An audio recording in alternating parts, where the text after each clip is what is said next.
Hello, I'm the RNG strategist, and this is Thea to the Shattering. Now, recently, I have seen a lot of people on the Steam chats and in some other sites on the internet discussing on this game how do I unlock this, how do I get these points, why do they take so long, just general confusion and people trying to find exploits and just get a few extra points before the developers patch it out. So I'm going to show you why you don't need to do that and how you can get the points anyways. First thing though, this is not a suggestion that everyone needs to do. I am not saying that you need to just get all the points immediately and thus you should be doing this. If you don't have the time to be playing the game, because it does require a large investment of time, this is a way to get the points so you can play with the play style you want. Going ahead, I would like to point out, I created a new profile. This is a new game. I only have the 2 gods, and I have 2 god points. I have nothing. What we're going to be doing is we're going to be using a system that developers put into Thea 2 that is also in Thea 1. That is the event editor. You don't need to find an exploit that's going to possibly be patched out in the future when you can just edit the game's events as it stands. You really don't need to. So, we've gone into Event Editor. This lists all the events currently in the game, and the one for the story chapters, or the story quests, is M Chapter 1. We'll go into M Chapter 1, and the reason why we're going to this is there's one event that happens before all others, and that's us talking to Theodore. So we're going to edit Theodore's event. Now, this brings up a bunch of squares, and that's fine if you don't understand what any of this is. We're not doing anything crazy, just all you need to know is at the end, this very last square, is what the game uses to give you the food and wood at the start of the game. So we're going to enter the logic editor for that. The top half here is what we're going to use to create a filter so that we can identify who your character is. So we'll hit the plus, enter a name. It can be whatever you want. I'm going to just name it player. We'll go down to script, FWT, all players, all group characters. First one in the list. Parameter 2, I'm going to type in chosen. There should only be one tag that says chosen.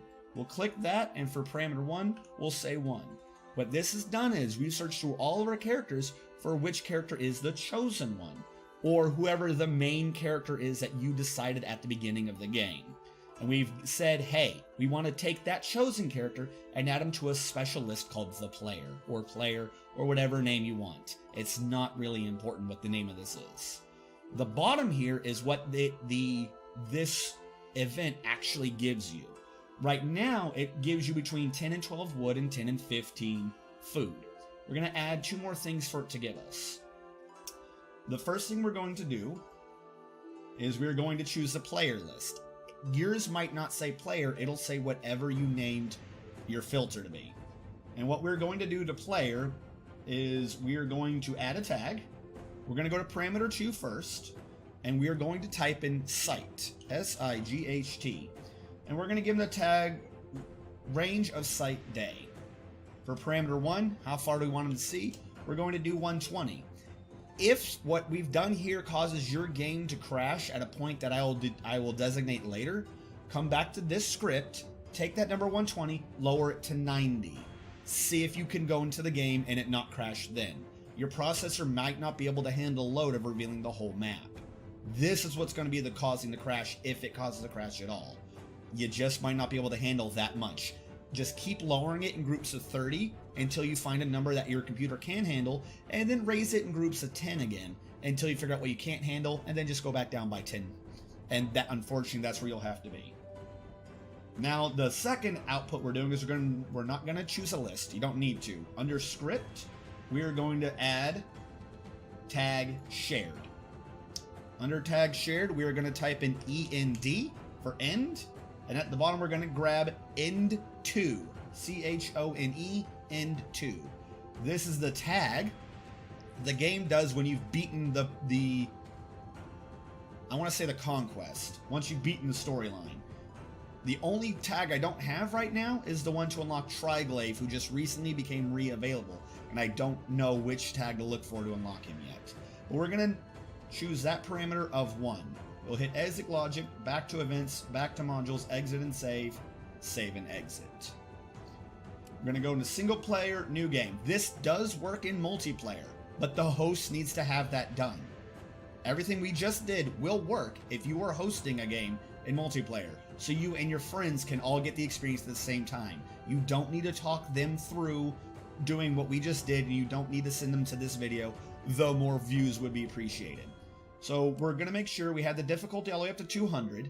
That's fine. We'll be good. We're going to click next. I need to choose a person, so I'm going to add in a craftsman. But other than that, because right now we're not actually trying to play, I'm going to choose him as my chosen one, and I'm going to click Start Game. We're going to let it load up, which shouldn't take too terribly long. And what we're going to do at the beginning is immediately Theodore is going to talk to us. This is the event chain we just did. We modified the square at the very right because no matter which one of these you choose, you always do that square at the end because that's what pulls you out of that event chain. So we're going to skip story just because I want to save some time. We'll click close, and even though it didn't look like it did anything, it did.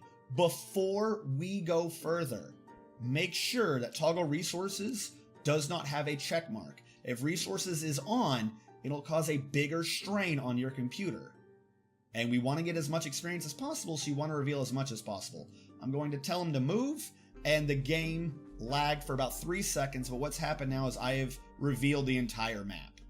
Between revealing the entire map and that tag we did earlier, if I go up here, click View Summary, you'll see we beat the main quest. We did yes. We revealed 150 hexes, and already we get 7 God points. I'm going to hit End Game, and if I wasn't talking you through it, I could literally have done that really fast. I'm just going to do this, just clicking it through. 7 God points like this. Not a thing that's going to get patched out. Worst case scenario, they change some of the scripts and it gets chased down again. Like I said, I don't want to put this out there as a, hey, you should cheat, why bother unlocking things? But some people just don't have the time because of work and school. That's 14 God points.